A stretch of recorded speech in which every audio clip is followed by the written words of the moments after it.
dia a todos, bom dia a todas, bom dia para você que nos assiste pela Pop TV em Sobradinho e Porto Alegre ou nos escuta pela Cultural FM em Santa Catarina e no Rio Grande do Sul. Sejam todos muito bem-vindos e bem-vindas a mais um ICL Mercado Investimentos.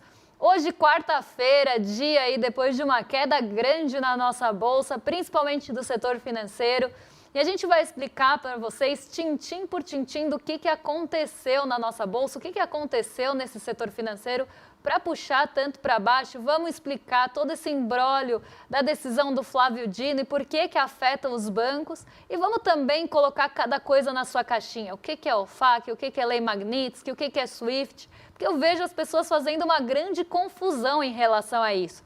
E o que permeia todos esses pontos é a hegemonia do dólar. E isso que causa confusão. Então a gente vai falar sobre todos esses pontos, vamos falar também como é que os bancos se comportaram diante de todo esse cenário e também aí qual foi o tamanho da queda e por que a queda foi tão brusca.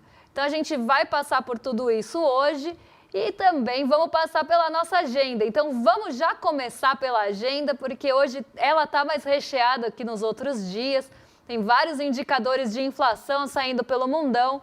Então começou bem cedinho, né? Às 3 horas da manhã na Alemanha saiu o PPI, o Índice de Preços ao Produtor de julho.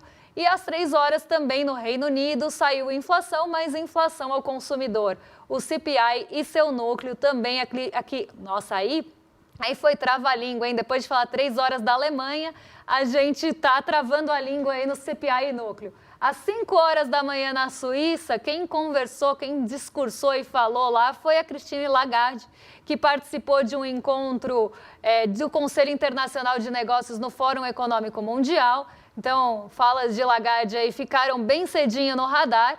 E às 6 horas da manhã, na zona do euro, também saiu o CPI, Índice de Preços ao Consumidor, e o seu núcleo. Aqui também medição final de julho, não é aquela preliminar, já a medição final. Às 10 horas da manhã, um dos poucos momentos que a gente vai ver o Brasil na agenda hoje, saiu o CNI divulgando a sua sondagem industrial. Então aqui aquela confiança da indústria, mas não pela FGV, pela Conferência Nacional da Indústria. Às 11h30, daqui a pouquinho, dado semanal aí que sempre aparece na nossa agenda, estoque de petróleo, gasolina, destilados e taxa de utilização das refinarias, dado esse que normalmente ficava mais em segundo plano, não era um grande condutor, mas diante de todas as incertezas em relação ao preço do petróleo, ele veio ganhando um pouco mais de relevância. E veio ganhando mais relevância também depois de Donald Trump assumir a presidência lá nos Estados Unidos, já que petróleo é uma coisa que fica muito no holofote dele.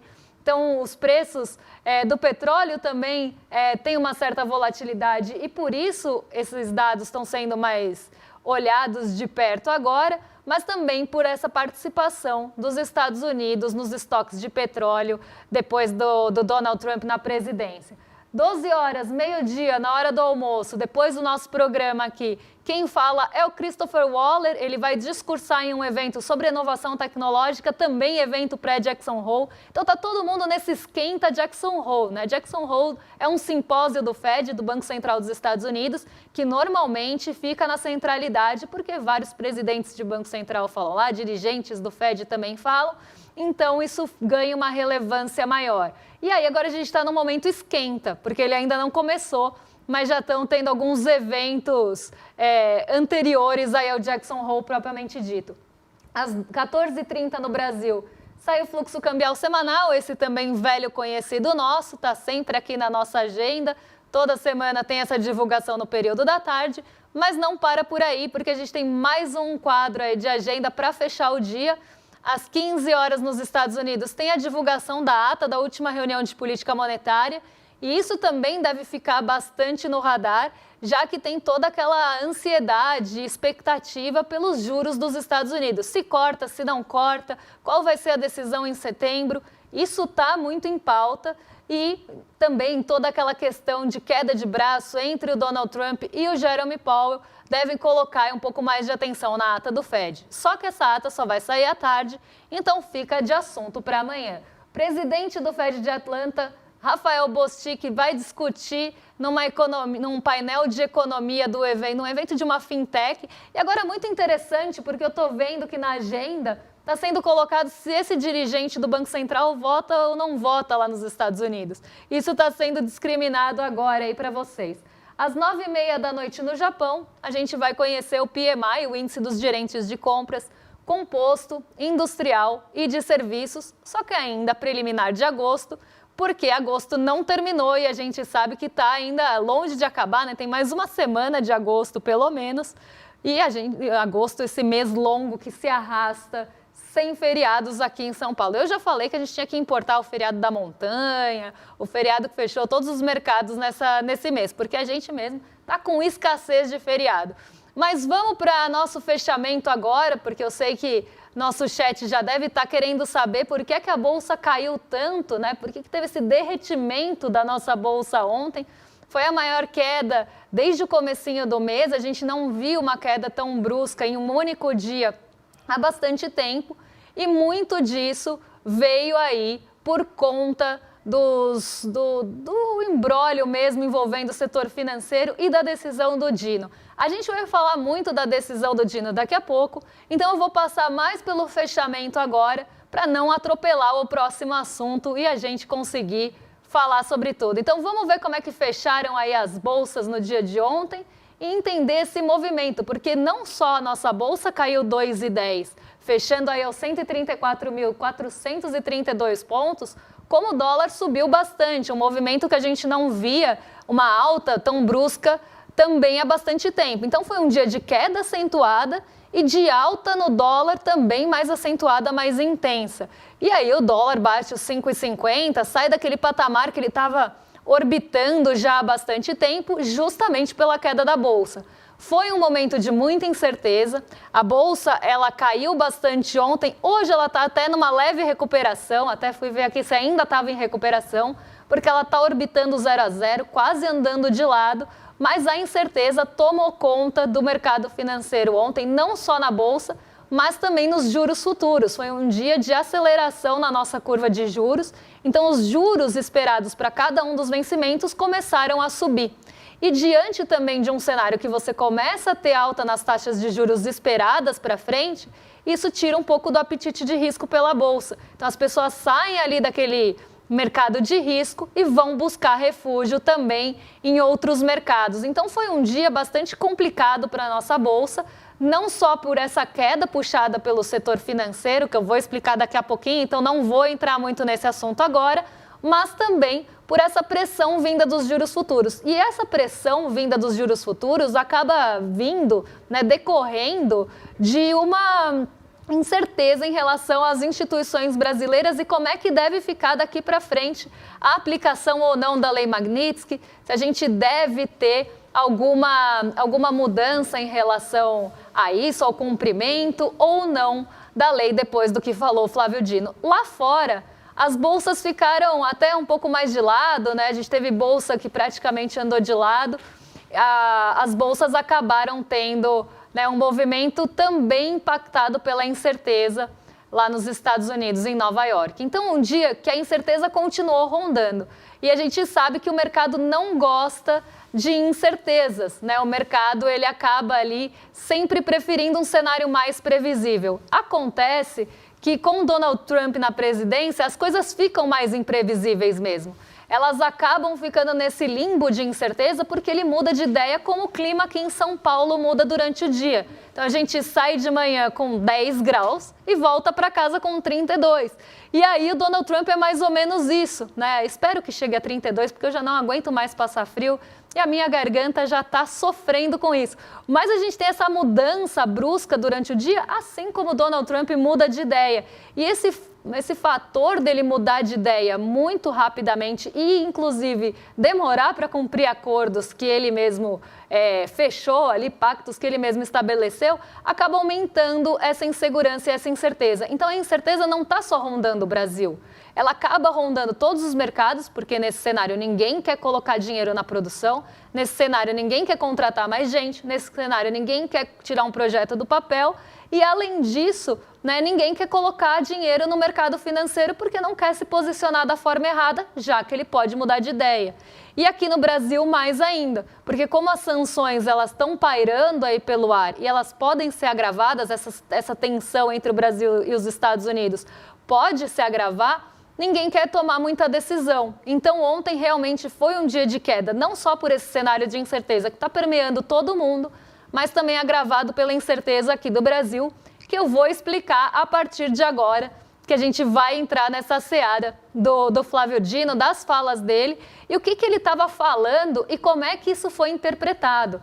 Porque tem também todo esse ponto. O Flávio Dino, a princípio, ele estava falando de outro aspecto, né? Até a gente já discutiu isso no N1. Quando o Flávio Dino estava falando do cumprimento das leis aqui no Brasil, ele estava falando do processo envolvendo o Reino Unido e as catástrofes envolvendo mineradoras também. Então, os municípios estariam acionando diretamente o Reino Unido. E aí, para que se cumpram as leis aqui no Brasil, dentro da Constituição e dentro da territorialidade do nosso país, você precisaria que essas definições, quaisquer que sejam essas definições mais jurídicas, e eu nem vou entrar nessa esfera jurídica porque foge aí ao meu conhecimento, mas vou tentar falar aqui muito por cima, você teria que passar o processo legal aqui no Brasil e ter essas decisões, inclusive, tomadas pelo Brasil, dentro do nosso território, para aplicação de alguma lei depois que ela passar pelo STJ. Então, você tem um processo legal aqui no Brasil que precisa ser respeitado mediante aí o que está colocado na nossa Constituição e respeitando a nossa territorialidade, né? Essa palavra que também é um trava-língua às vezes. Então, você precisa respeitar esses pontos. Só que a fala do Dino, ela vem num momento que a gente está enfrentando uma sanção, inclusive internacional, imposta aqui ao Brasil. E aí começou a se ter uma dúvida se a fala dele também caberia dentro do cumprimento da Lei Magnitsky, que é uma lei de sanção unilateral dos Estados Unidos.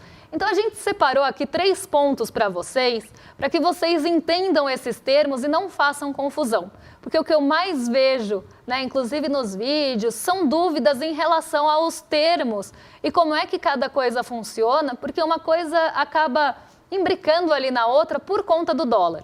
Então, acho que o primeiro ponto que a gente tem que entender aqui é o que é a tal da Lei Magnitsky, né, que está sendo imposta aí ao Xandão.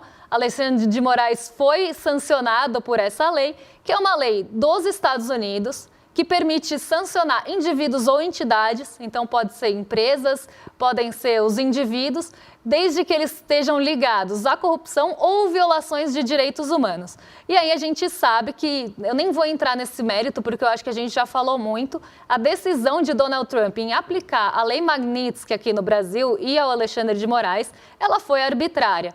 Ela não tem, eu queria, né, entender as violações aí de direitos humanos, porque aí no caso foram violações de direitos humanos que foram utilizadas, como se aqui no Brasil a gente tivesse uma ditadura da toga, uma caça às bruxas. E eu acho muito curioso os Estados Unidos falarem de caça às bruxas, que é uma coisa que eles sempre fizeram, né? Eles estão cagando regra aí de uma coisa que normalmente sabe aquela coisa de você projetar nos outros? Então, quem normalmente faz caça às bruxas no mundão aí são os Estados Unidos mesmo. Mas aí eles estão projetando isso aqui no Brasil, falando que tem uma perseguição política, que a gente tem uma ditadura da toga, que isso é uma violação e que essa violação, essa ditadura seria conduzida por Alexandre de Moraes. Então, por isso, ele seria sancionado. Só que a gente pode entrar, inclusive, na discussão do pano de fundo ali. A gente tem o STF se posicionando em relação a Big Techs, que apoiaram Donald Trump. A gente tem o Brasil como um pilar importante da América Latina, que também está sendo atacado por esse motivo, porque se você derruba um pilar importante, os outros países podem ficar mais temerosos e vulneráveis. A gente tem o ponto dos BRICS também, que estão sofrendo alguns ataques por meio de tarifas. Então, além da gente ter uma tarifa altíssima, você ainda tem esse ataque às nossas instituições e principalmente o STF, que tinha acabado de decidir em relação ao conteúdo ilegal das Big Techs. Então, nada muito por acaso aqui, mas muito mais conveniente para Donald Trump chamar tudo de caça às bruxas e sancionar alguém para fazer pressão. Então, a Lei Magnitsky, ela é unilateral, ela é uma decisão dos Estados Unidos em relação a pessoas ou empresas. Aí a gente tem o SWIFT, que normalmente é muito confundido com a Lei Magnitsky. Então, começou a se ter uma proliferação de ideias e que começou, inclusive, com Eduardo Bolsonaro, de que o Brasil poderia ser retirado do sistema SWIFT. Sistema SWIFT é uma coisa, Magnitsky é outra coisa. Então, o sistema SWIFT é uma rede global de mensagens entre bancos. É como se fosse ali um sistema de mensagens que acaba registrando as transações globais e informando essas transações de moeda estrangeira e de comércio internacional. Então, é uma forma ali de você ter mesmo um registro e a informação desses trânsitos de moeda estrangeira. Então, um sistema, ele fica na Bélgica, ele segue leis de lá, e ele é multilateral. Até aqui, eu acho que no nosso painel tá, que nenhuma decisão no sistema SWIFT é unilateral. Ela precisa de um colegiado de membros, de países membros, para decidir a exclusão. E, normalmente, países que são excluídos do sistema SWIFT, eles têm algum embargo, eles estão sofrendo algum embargo da ONU, tem realmente alguma uma multidecisão ali, eu ia falar multicolinariedade, gente, é assim de saúde. Tem ali um multilateralismo, não é uma decisão única, você tem vários países descendendo em relação àquilo. Então, você não exclui um país porque o Donald Trump quer, por mais influência e importância que o dólar tenha. Mas as pessoas confundem os dois e acham que o Brasil vai ser excluído. Isso já foi descartado e é muito improvável que aconteça. E a gente ainda tem a OFAC, que é um braço do Tesouro dos Estados Unidos que fiscaliza e aplica a Lei Magnitsky às entidades. Então, a OFAC que vai fiscalizar se a lei está sendo cumprida ou não. Então, é um órgão do Tesouro que fiscaliza as sanções e pode punir empresas estrangeiras se usarem o sistema financeiro americano. Então, se a empresa usar o sistema financeiro americano descumprindo a Lei Magnitsky, quem pode punir é o OFAC. E aí é que entra a OFAC. Eu acho que é o OFAC porque é o escritório, né? Mas aqui é que entra a confusão toda. Por quê? Boa parte das transações são feitas em dólar, porque o dólar é hegemônico. Então, 80% aí das transações passam pelo dólar em algum momento. E isso que começa a gerar confusão, porque a partir do momento que uma transação passa pelo dólar, ela vai passar pelo órgão do Tesouro que fiscaliza. Ela vai passar no sistema financeiro americano. Então, por mais que a gente não seja excluído do SWIFT, em algum momento, se a transação for em dólar, pode passar ali naquele sistema. E aí é que começa a confusão e o temor dos bancos, porque se o dólar é hegemônico e os Estados Unidos, de forma unilateral, podem sancionar pela Lei Magnitsky e fiscalizar pelo Tesouro, por esse órgão do Tesouro, como é que fica, né, depois da decisão, que acaba até colocando ali uma decisão suspensa, porque se precisa passar pelo processo legal aqui no Brasil e ter essa decisão, durante esse período que existe a sanção da Lei Magnitsky e que você não teve a decisão aqui no Brasil, o que você responde? E aí a sinuca de bico que os bancos foram colocados. Então vamos passar aqui para o próximo quadro para o pessoal de casa acompanhar com a gente. Aqui a gente está falando da hegemonia do dólar e o poder, né, que a gente acaba tendo com essa hegemonia, o dólar acaba tendo muito poder e essa extraterritorialidade, hoje está muito difícil, hein?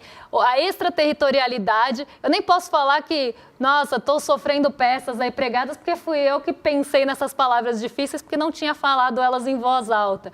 Mas a extraterritorialidade das sanções dos Estados Unidos, elas acabam acontecendo pela hegemonia do dólar. E eu acho que é um momento da gente discutir a hegemonia do dólar num segundo momento, mas vamos deixar isso para depois. Porque o que aconteceu, o que os bancos estão com medo? Né? Como as transações vão passar pelo sistema financeiro, se elas não cumprirem, então está naquela sinuca que eu falei, ou você vai descumprir uma decisão aqui do Brasil e vai descumprir essa decisão do STF e esperar o processo no STJ se concluir para sim colocar e terminar de aplicar a sanção, ou você vai de pronto aceitar a Lei Magnitsky e sancionar as pessoas no primeiro momento, Alexandre de Moraes, de acordo com a previsão ali da Lei Magnitsky, que inclusive tem níveis, né? O caso do Alexandre de Moraes é o primeiro. Há toda uma pressão, inclusive de Eduardo Bolsonaro, que advoga contra o nosso país, de que se sancione ele em níveis mais elevados e outros ministros também. Então, você tem o banco colocado nessa sinuca. A quem que ele deve obedecer nesse momento? Por quê? Se ele começa a descumprir a Lei Magnitsky, quem vai começar a fiscalizar ele também é o OFAC. Porque ele está transacionando com uma pessoa que está sancionada. Se você começa a ter essa fiscalização, os bancos começam a ter medo de que o OFAC tire ali o acesso ao mercado de dólar, que haja bloqueios de ativos no exterior daqueles bancos. Então, os bancos eles estão com medo disso, de descumprirem a Lei Magnitsky e terem prejuízo com isso. Até porque a multa dos Estados Unidos vem em dólar e nunca vem em cifras pequenas. Se não me engano, o BNP Paribas foi uma sanção de 10 bilhões de dólares. Então, os bancos não querem entrar nesse conflito. Só que quando eles não escolhem entrar nesse conflito, eles vão entrar em conflito com a lei brasileira, vão ter que cumprir o litígio aqui e provavelmente em reais, e aí também causar um desconforto em relação ao país. Então, o banco está realmente numa sinuca muito complicada. Não quer perder as operações em dólar, porque isso inviabilizaria uma série de negócios, ao mesmo tempo que não quer descumprir também uma lei brasileira. E vai pensar, a gente tem que pensar que o banco vai acabar indo pelo caminho da maior economia. Né, da maior economia para ele ali de ter a multa menor ou a sanção menor. Então, o banco deve optar pelo caminho mais econômico no sentido financeiro da coisa. Mas isso vai causar um desconforto em relação ao descumprimento de uma lei de um país e o cumprimento da lei de um outro país que está impondo regras extraterritoriais aqui, mesmo sem a anuência ou sem o processo legal do STJ, conflitando, é uma coisa conflitante mesmo. Há um conflito ali de esperar o processo passar e terminar no STJ e o banco já cumprir de imediato. Enquanto isso, qual regra que se deve seguir? Né? E aí é que entra o conflito, porque uma coisa está em embate com a outra, elas não estão indo na mesma direção. Então, essa é a grande cilada que os bancos estão agora. E aí o risco de descumprir a Constituição é de sofrer as punições aqui no Brasil. E a grande questão que eu estava falando da hegemonia do dólar é isso, ele tem um poder extraterritorial porque ele é a moeda hegemônica e que circula no mundo. Então ninguém quer ficar de fora desse sistema, de ter alguma sanção no sistema financeiro dos Estados Unidos e ficar de fora das transações de dólar, não poder negociar dólar, ter algum bloqueio de ativos no exterior. Só que aí é o que eu falo, teve um grande pulo, né? A gente sai de um Reino Unido, mineradoras para a Lei Magnitsky e bloqueio de ativos no exterior, a possibilidade de não negociar dólar. E aí que os bancos começam também a entrar numa seara mais especulativa da coisa. Porque eles derreteram ontem, os bancos caíram muito ontem, perderam mais de 40 bi em valor de mercado, se a gente pensar nos bancos, maiores bancos juntos e as quedas que eles tiveram na Bolsa, justamente porque começou uma especulação em relação a isso. A gente ainda não tem esse cenário mais pessimista. O cenário mais pessimista ele foi desenhado. Olha, existe uma decisão ali do STF de que precisa esperar o processo correr aqui. Existe também, ao mesmo tempo, uma lei extraterritorial dos Estados Unidos pedindo para que os bancos sancionem uma pessoa aqui no caso, mas seria ali a sanção de indivíduos no país, e você não tem que cumprir um dos dois, você espera ou você cumpre. Agora a sinuca é essa, só que disso já saiu para outro caminho. Né, já começou toda uma especulação, um rumor de que se não cumprisse a Lei Magnitsky, poderia ser sancionado pelo OFAC, e aí você não pode transacionar dólar, aí você não pode operar nos Estados Unidos, aí você vai ter bloqueio lá fora. Então, o cenário já foi desenhado com realmente esse cenário mais pessimista mesmo, esse contexto mais pessimista. E aí, nisso, as pessoas se posicionam.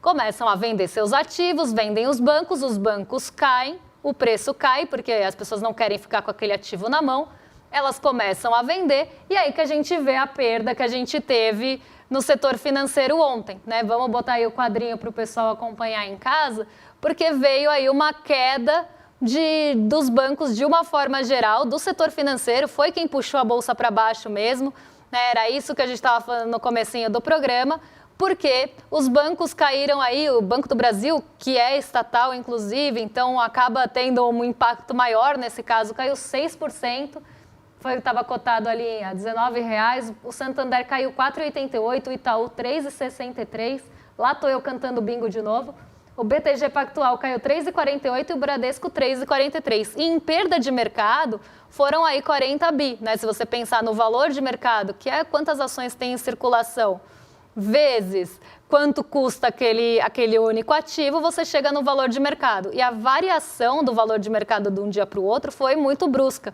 Então, eles caíram com força mesmo. Eu vou até deixar aqui na tela para vocês acompanharem enquanto eu explico aqui, mas é justamente essa situação das pessoas num cenário mais pessimista, se posicionarem contra aquele setor, então venderem aqueles ativos, enquanto você tem o burburinho, porque eu sempre falo, o mercado financeiro age no rumor, ele age no boato.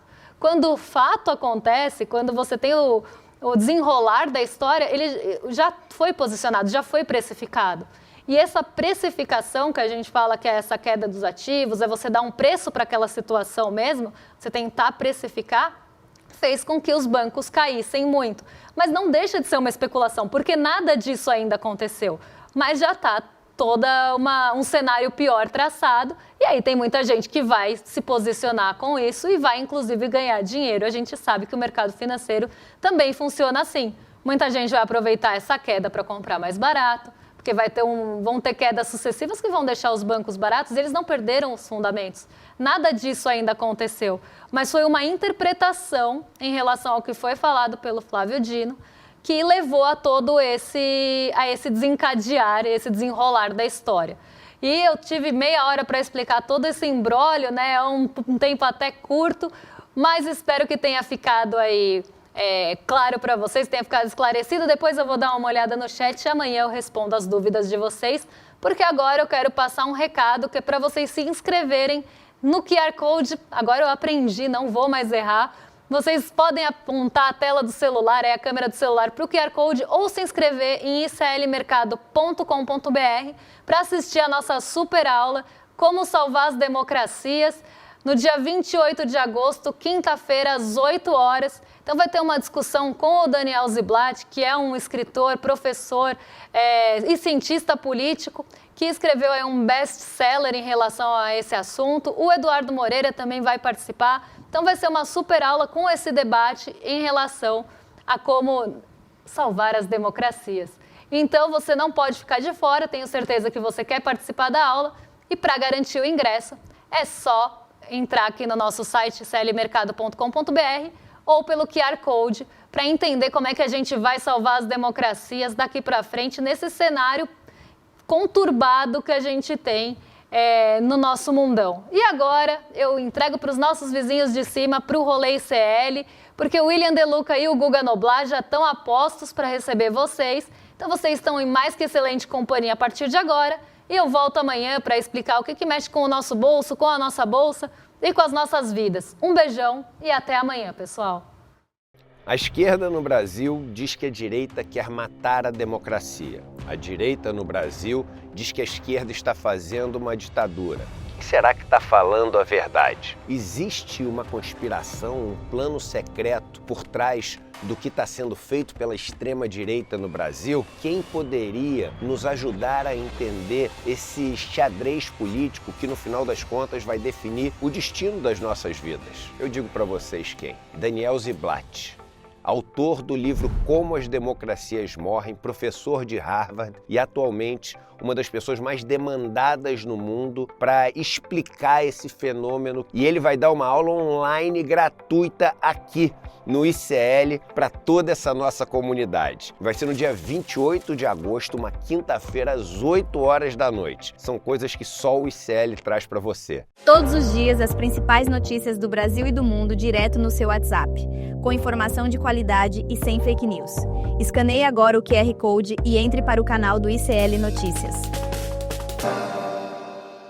Informação que importa onde você estiver.